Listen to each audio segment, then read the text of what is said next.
Hey guys, I'm here with chapter 2 of Flawed Dogs by Berkeley. I uploaded the first chapter already, or it's actually currently uploading down right now. So, here we go. Chapter 2. Up. 3 years before, in another time, in another place. Late August.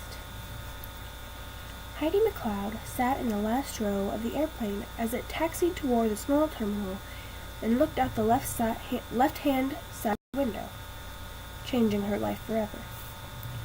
Years later, she suggested to other people whose lives were on a crummy, hopeless, dead-end path that a good thing to do is look in the direction exactly opposite of which you were going to look. Catch life by surprise. If she'd been seated on the right side of the plane, she would have seen only fat green hills dotted with fat cows. She would have wondered if cows attacked. She would have seen the elegant sign over the terminal door greeting visitors. Piddleton, Vermont, home of the world's most beautiful dogs. Whoa, camera focus.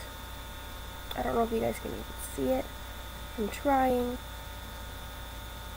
Really sorry, guys.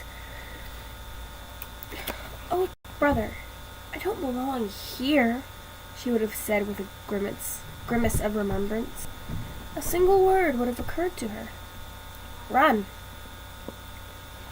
And she would have dropped her bags the moment she'd left the plane and made a dash in the direction of Fiji, which she'd read somewhere that 14-year-olds were considered fully grown and could legally lie around the beach their entire lives, eating fruit roll-ups. But Heidi didn't look out the right side of the window because back in St. Paul, Minnesota, the nuns of the St. Agurius Home for Troubly Girls had strapped her in a row 40 on the left. They had assumed correctly that it was the farthest point from the cabin door on the right, and she'd have trouble getting to it when it occurred to her, somewhere over Indiana, that a pleated school skirt might make a decent parachute. Here's another picture. There's little Miss McLeod, in that plaid skirt, lovely skirt. So it was the left window that she pressed her face on and looked down. A dozen dog crates were stacked on the tarmac. Each had a shipping label like boxes of tomatoes, thought Heidi. Each turn. They had just been loaded off from the cargo compartment of a large plane waiting to be picked up by their new Piddleton owners. Each held a different kind of dog, the world's most beautiful dogs, all of whom were sleeping or looking stupidly at the air molecules go by. Except one. The dachshund looked up through the chrome bars of the young human female. They've got you too, he said aloud, the girl's face pressed against the glass of the airplane above him. He sighed and added, Your crate is better. The dachshund knew almost nothing about people. He knew the rubber boots of the one that used to clean his kennel and bring him his kibble, but he never spoken to the man. The last 3 hours in the plane only added to his life experience. A plastic shipping crate. The last 3 hours in the plane only added to his life experience a plastic shipping crate, the smell of jet exhausts, and the sounds of turbine engines. And now, a new young human face was looking down at him. He stared back, and he stared at her, and she stared at him. 50 feet and millions of years of evolution separated them. The sight of the human girl inspired the first deep murmurings of a primordial dog instinct, rumbling deep inside his dog skull. And a single thought slowly rose to his brain. I want, he said, one of those. Suddenly, a much different face filled the cage's opening, peering through the bars 1 inch away from his nose. It was much older and rounder and smelled of perfume, hairspray, and broccoli and bacon quiche. It squealed, My handsome boy! My handsome boy! The large, squarish woman in a hairy blue chinchilla fur coat and hat unlatched the cage door and pulled the young dachshund out, holding him up high for a first inspection. She rolled up her coat sleeves and stretched his torso, arching his back, while one hand clasped his muzzle, holding him high. She examined backbone, neck, shoulders, forehead, rump, teeth, eyes. Did they align perfectly? She cocked her head, closed one purple eyelid, and sighted down his nose. Gorgeous! Just what I ordered, straight and true, she purred. She squeezed the dog's thighs. Heidi watched from inside the plane above. She'd seen holiday shoppers inspect something else in the very same matter. What was it? A Christmas ham.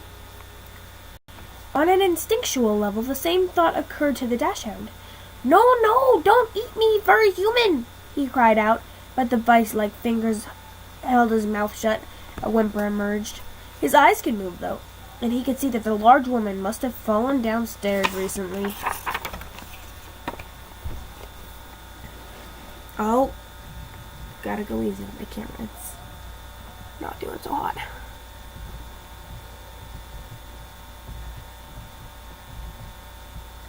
There's that pig.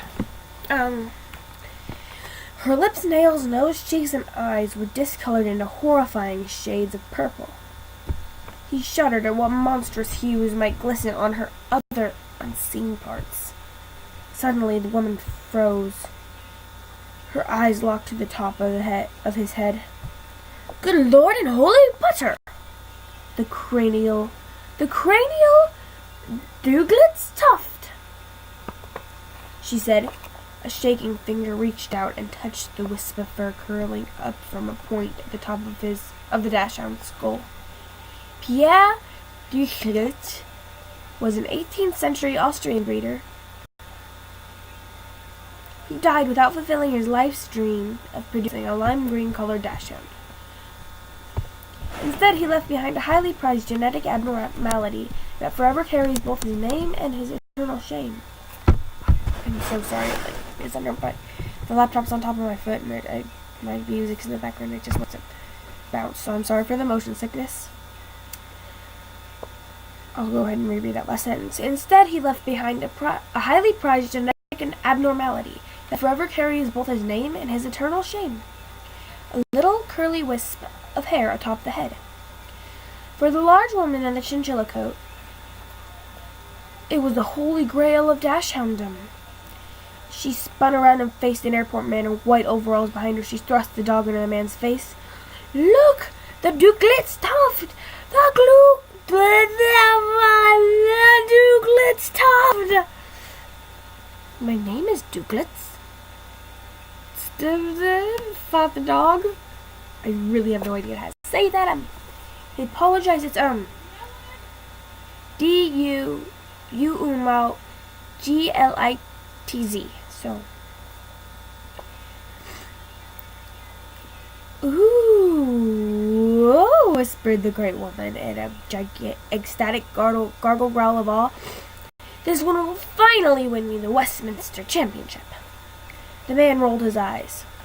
Mrs. Nutbush, as usual, you'll have to wait until his shipping papers are processed. You can pick him up in cargo in a few minutes.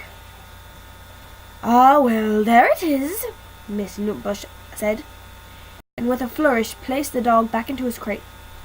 She bent down and put her face to the bars. Mummy's little champion! She smiled broadly, but the dachshund noticed that she wasn't looking at his eyes, but rather at his tuft. Beautiful, she purred. I'll be back for you, sweet pea. She loped off, bounced really. The dog stood in his crate, dazed, her words of doom still ringing in his ears. I'll be back. He looked the other way and saw a green ocean of grass in the distance. It rippled like inviting waves. Waves a dog could run through forever. Then he looked down to the latch on the crate's bars. In a crisis, dogs can be simple in their thoughts. In this case, he had just one. Out. He tried to unhook the latch with his teeth. They weren't reaching. Tongue. Use the tongue. He wrapped it around the strange loop of metal and yanked sideways. Hard. Harder, he muttered. Slippery, stupid. Come on, old Dukelet's tuft. Get a grip on it. Out, out, out, out. As he struggled in panic, his eyes happened to go back up to the human of the plane opposite. Oh my gosh, I skipped a line. I'm so sorry. As he struggled in panic, his eyes happened to go back up to the window of the plane opposite, where the young human female's face still peered down at him. He couldn't hear, of course, but she was mouthing something behind the glass. Up, she was saying. Pull it up. Okay, that's the end of chapter 3, or chapter 2. Chapter 3 will be next. I have a big dog in my throat and I need to clear my throat really bad. So I'm just gonna let you guys go. Okay, bye. See you in the next video. Like it if you want to, if you don't have to, but let me know what's wrong. Okay, bye.